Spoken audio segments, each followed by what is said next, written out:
बच्चों, कल हम लोगों ने पढ़ा था शब्द विचार। शब्द विचार में हमने पढ़ा था शब्द किसे कहते हैं या शब्द की परिभाषाएं, और हम वर्णों को मिला करके शब्द कैसे बनाते हैं। कल हम लोगों ने इसको पढ़ा था और हम लोगों ने देखा था कि शब्द के कितने भेद होते हैं। तो शब्द के 4 भेद होते हैं, उसको हमने पढ़ा था, और अर्थ के आधार पर शब्द के कितने भेद होते हैं तो उसमें हम लोगों ने पढ़ा था सार्थक शब्द और निरर्थक शब्द। उसमें उसकी परिभाषाएं और बहुत सारे उदाहरणों को हमने पढ़ा था। उसके बाद आज हम देखते हैं कि उत्पत्ति के आधार पर शब्द के कितने भेद होते हैं। तो उत्पत्ति के आधार पर शब्द के 4 भेद होते हैं। नंबर 1 हमारा हो गया तत्सम शब्द, नंबर 2 हो गया तद्भव शब्द, नंबर 3 देशज, और नंबर 4 जो है वो हमारा विदेशज शब्द हो गया। तो बच्चों हम पहले देखते हैं तत्सम शब्द। तत्सम शब्द क्या है? देखो, संस्कृत का वह मूल शब्द जो का त्यों हिंदी में प्रयुक्त किए जाते हैं उसे हम तत्सम शब्द कहते हैं। यानी संस्कृत भाषा का वह मूल शब्द जो सेम उसी प्रकार से जैसा है, सेम उसी तरीके से हिंदी भाषा में प्रयोग किया जाता है, उसे हम तत्सम शब्द कहते हैं। जैसे हमारा हो गया अंक, उच्चारण, रंग, भय, धूप, पुस्तक, ये सारे शब्द जो है संस्कृत भाषा में है और उसको सेम हम हिंदी भाषा में उसी प्रकार से प्रयोग करते हैं। उसके बाद हमारा आता है तद्भव शब्द। तद्भव शब्द की पहले हम परिभाषाएं जानेंगे कि तद्भव शब्द क्या है। तो हिंदी में प्रयुक्त होने वाले, हिंदी में प्रयोग किए जाने वाले संस्कृत के बिगड़े हुए रूप को हम तद्भव कहते हैं। उसके बाद हम कुछ उदाहरण देखेंगे कि तत्सम क्या है और तद्भव क्या है। तो पहले हमें तद्भव देखना है। जैसे तद्भव हो गया आग, आग, कांपना, कांपना, ये हमारे तद्भव शब्द है। अगर इसको हम संस्कृत में देखते हैं यानी तत्सम में देखते हैं तो हमारा आ जाएगा, आग को हम क्या कहेंगे तत्सम में? अग्नि, अग्नि कहेंगे ना। और कांपना को कंपन। तो ये हो गया हमारा तत्सम और ये हो गया हमारा तद्भव शब्द। तो इसके बाद हमारा आता है बच्चों देशज और विदेशज शब्द। देशज शब्द क्या है और विदेशज शब्द क्या है उसके बारे में हम देखेंगे। वैसे तो हमें सार्थक शब्दों में देशज का मतलब ही समझ में आ रहा है कि जो हम अपने यानी जो हमारे देश के शब्द होते देशज, और विदेशज शब्द मतलब होता है जो विदेशों से आए हुए कुछ शब्द ऐसे हैं जो हमारे विदेशों से आए हुए हैं, उसको हम विदेशज शब्द कहते हैं। तो बच्चों हम देखते हैं देशज शब्द। देशज शब्द, तो देशज शब्द जो ऐसे शब्द जो हमारे देश में, ऐसे शब्द जो हमारे देश में प्रयोग किए जाते हैं, प्रयोग किए जाते हैं, उसे देशज शब्द कहते हैं। देशज शब्द कहते हैं। बच्चों देखो, देशज शब्द ऐसे शब्द जो हमारे देश में प्रयोग किए जाते हैं उसे हम देशज शब्द कहते हैं। जैसे हो गया हमारे कई सारे उदाहरण हैं, जैसे में आल्हा। आल्हा क्या है? हमारा देशी शब्द है, यानी हमारे देश का शब्द है। कुत्ता, आल्हा हो गया और कुत्ता हो गया। खच्चर, खच्चर, ये सारे शब्द जो है क्या है वो हमारे देसी शब्द है, ऐसे भी बहुत सारे शब्द हैं। अब आता है विदेशज शब्द।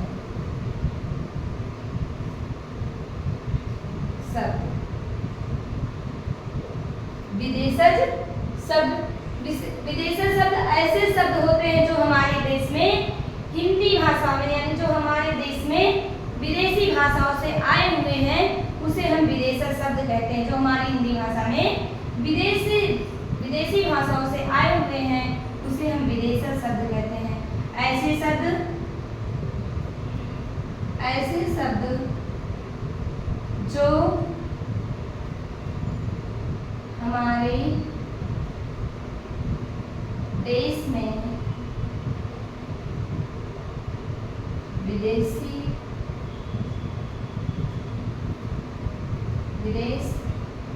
से आए हैं,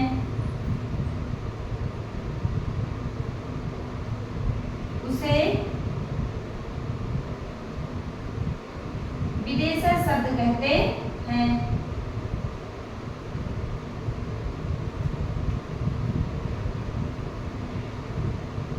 देखो बच्चों, विदेशज शब्द तो ऐसे शब्द जो हमारे देश में विदेश से आए हुए हैं, हमारे देश में विदेश से आए हुए हैं, उसे हम विदेशज शब्द कहते हैं।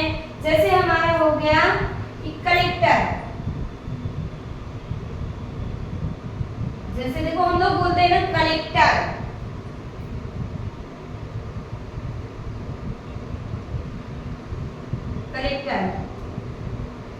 कलेक्टर हो गया। उसके बाद हो गया कर्नल हो गया। और चॉकलेट,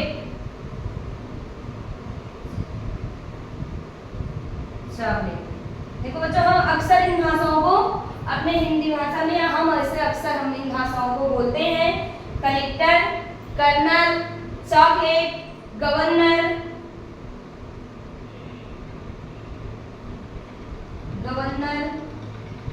आदि बहुत सारे शब्द हैं जो हम हिंदी भाषा में प्रयोग करते हैं, और बहुत सारे विदेशज शब्द हैं।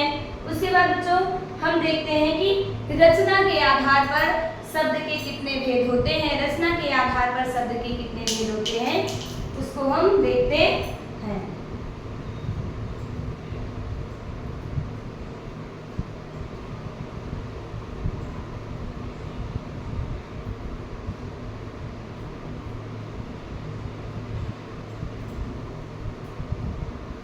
रचना के आधार पर शब्द के भेद। तो रचना नंबर 3 हो गया, रचना के आधार पर। तो रचना के आधार पर शब्द के मुख्यतः 3 भेद होते हैं। शब्द के 3 भेद होते हैं। रचना के आधार पर शब्द के 3 भेद होते हैं। नंबर 1 हो गया हमारा ऋण शब्द। दूसरा हो गया यौगिक शब्द।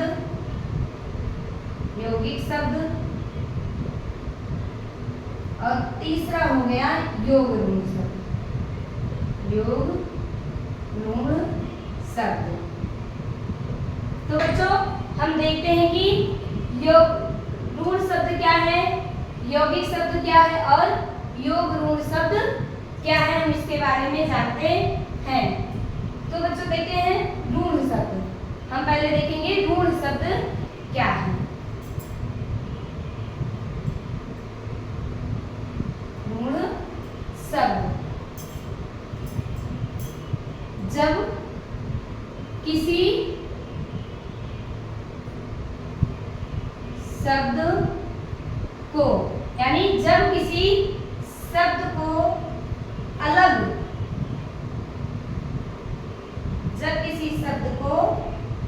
कर देने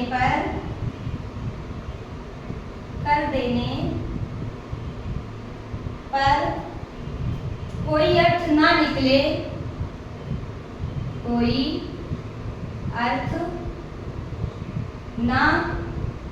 निकले उसे ऋण शब्द कहते हैं।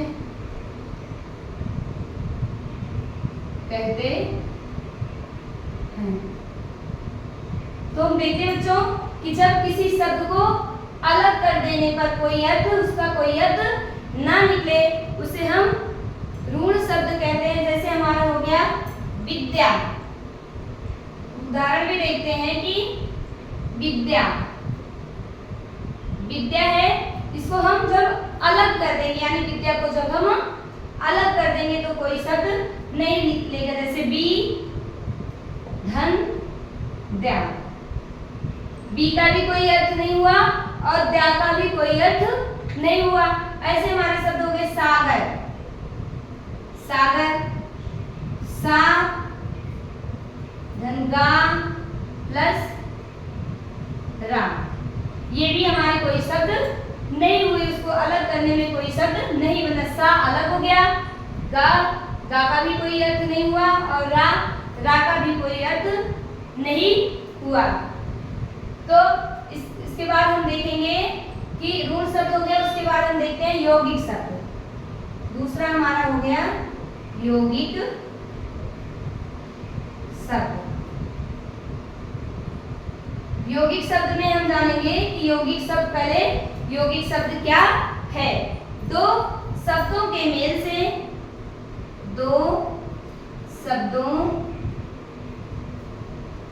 के मेल, दो शब्दों के मेल से बना सार्थक शब्द, से बना सार्थक शब्द,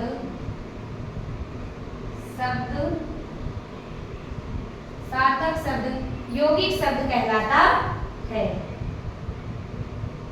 यौगिक शब्द कहलाता है। तो बच्चों यौगिक शब्द देखते हैं, दो शब्दों के मेल से बना सार्थक शब्द यौगिक शब्द कहलाता है। अब इसके भी कुछ हम उदाहरण देखेंगे। जैसे हो गया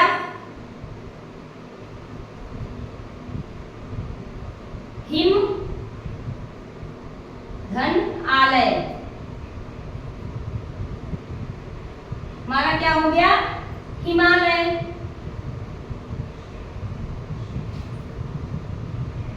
इसके बाद आता है हमारा शब्द देव नदी, देव नदी, इसको मिलाएंगे क्या बन जाएगा देव नदी। क्योंकि इसमें हमने देखा है कि परिभाषाओं को कि दो शब्दों के मेल से जो एक सार्थक शब्द बनता है उसे हम यौगिक शब्द कहते हैं। जैसे हो गए हिम प्लस आलय हिमालय, देवधन नदी देव नदी। उसके बाद हम देखते हैं बच्चों कि योग ऋण शब्द क्या है। अब हमें देखना है कि योग ऋण शब्द क्या है।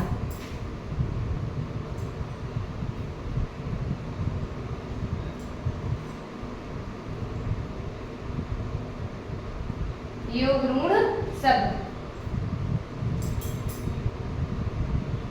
योग तीसरा हो गया योग ऋण शब्द।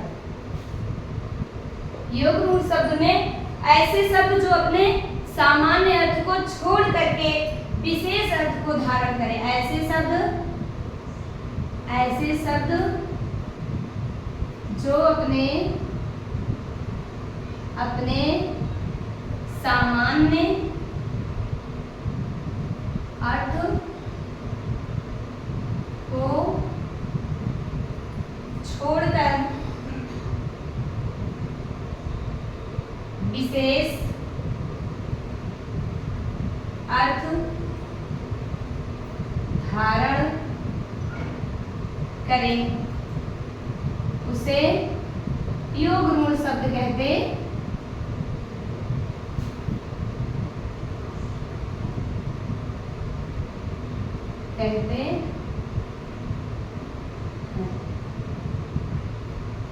देखो बच्चों योग ऋण शब्द क्या है। तो ऐसे शब्द जो अपने सामान्य अर्थ को छोड़ करके एक विशेष अर्थ धारण करे विशेष अर्थ धारण करे उसे हम योग रूढ़ शब्द कहते हैं। जो सामान्य अर्थ को छोड़ करके विशेष अर्थ को धारण करे उसे योग रूढ़ कहते हैं। जैसे हो गया हमारा देखो दशानन,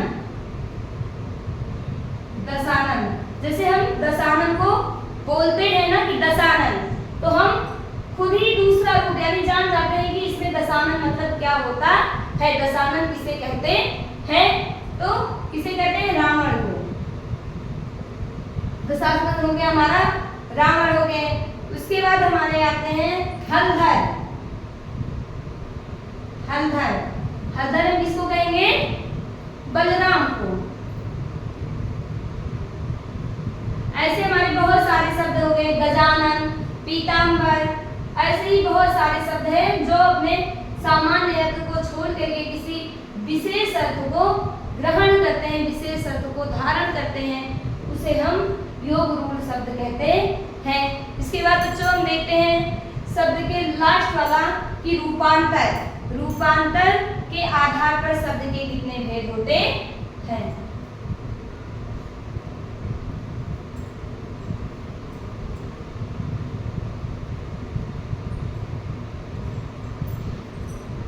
चार हो गया हमारा रूपांतर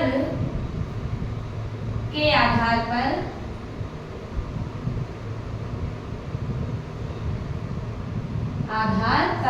रूपांतर के आधार पर शब्द के कितने भेद होते हैं, दो।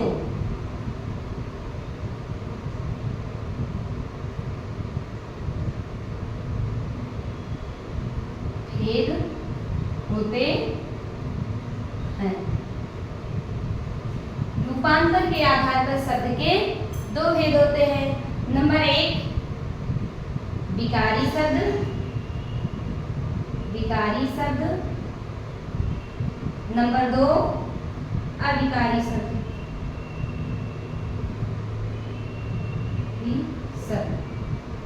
बच्चों देखते हैं हम विकारी शब्द और अविकारी शब्द के बारे में। तो अब पहले देखेंगे विकारी शब्द क्या है। विकारी शब्द, विकारी शब्द जो ऐसे शब्द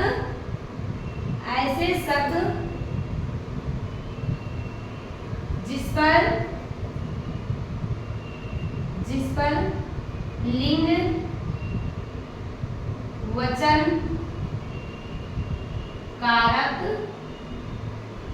लिंग, वचन और कारक का कोई प्रभाव नहीं पड़ता है, का कोई प्रभाव नहीं पड़ता है। ऐसे शब्द जिसका लिंग, वचन और कारक के पर कोई प्रभाव नहीं पड़ता है उसे हम विकारी शब्द कहते हैं। उसे हम विकारी शब्द कहते, विकारी शब्द कहते हैं। ऐसे शब्द जिस पर लिंग, वचन और कारक का कोई प्रभाव नहीं पड़ता है उसे हम विकारी शब्द कहते हैं। जैसे हमारा हो गया संज्ञा, संज्ञा हो गया, विशेषण हो गया, सर्वनाम और क्रिया, ये सारे शब्द हमारे जो है वो विकारी शब्द है। इसके बाद हमारा आता है दूसरा अविकारी शब्द। हम देखेंगे क्या अविकारी शब्द।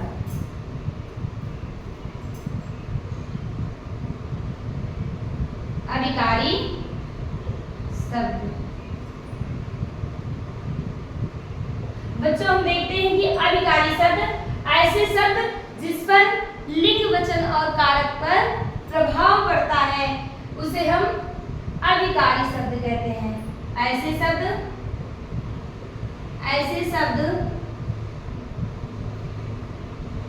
जिस पर लिंग, वचन और कारक का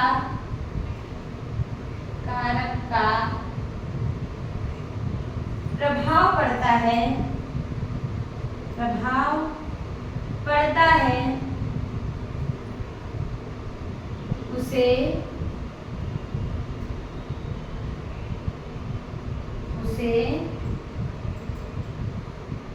अभिकारी शब्द कहेंगे, अभिकारी शब्द कहते हैं। ऐसे शब्द जिस पर लिंग, वचन और कारक का प्रभाव पड़ता है उसे हम अभिकारी शब्द कहते हैं। जैसे हो गया, हमारा उदाहरण देखते हैं हम, जैसे क्रिया विशेषण, क्रिया विशेषण, क्रिया विशेषण हो गया। संबंध बोधक, बोधक, संबंध बोधक शब्द हो गया। अव्यय शब्द हो गया, अव्यय। ये सारे हमारे जो है वो अधिकारी शब्द होते हैं। तो बच्चों, आज की क्लास में हमने शब्द के कितने भेद होते हैं, शब्द के चारों भेदों के बारे में पढ़ा, और उसके बाद उसके मतलब शब्द के भेदों के भेद के बारे में पढ़ा है कि कितने भेद होते हैं। तो बच्चों, हम लोग आगे की क्लास में पढ़ेंगे वाक्य विचार, यानी वाक्य क्या है, वाक्य कैसे बनता है और वाक्य की क्या परिभाषा है, उसको देखेंगे। धन्यवाद।